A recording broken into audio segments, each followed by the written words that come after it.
Cuadro Alas, angas ng Pinas ay sinasabing delikado at huwag magpapakampante sa makakalabang Hapon na si Yukinori Oguni. Alam mo ba mga idol ang dahilan kung bakit delikado ang ating Cuadro Alas? Kasi nga naman mga idol ay mas matangkad ng 3 cm height itong si Oguni. Kumbaga 54/57. At ang haba naman ng kamay nito mga idol ay lamang din ito ng 5 inches.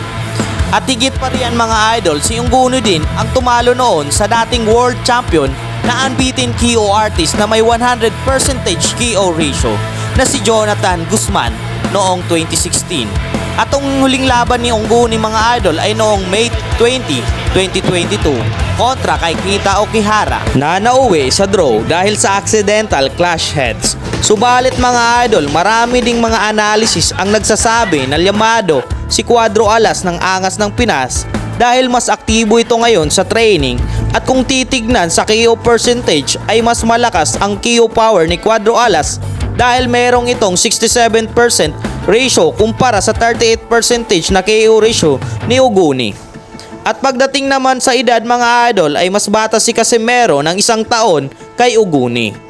At ngayon mga idol ay unti-unting bumabalik ang tunay na bagsik ng angas ng Pinas na si Janrel Casimero sa rankings dahil maganda ang statistics nito ngayon sa boxing.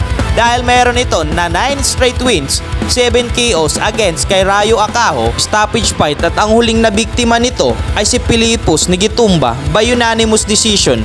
Kaya naman mga idol ating papanoorin ang kanilang huling laban sa ibabaw ng lona.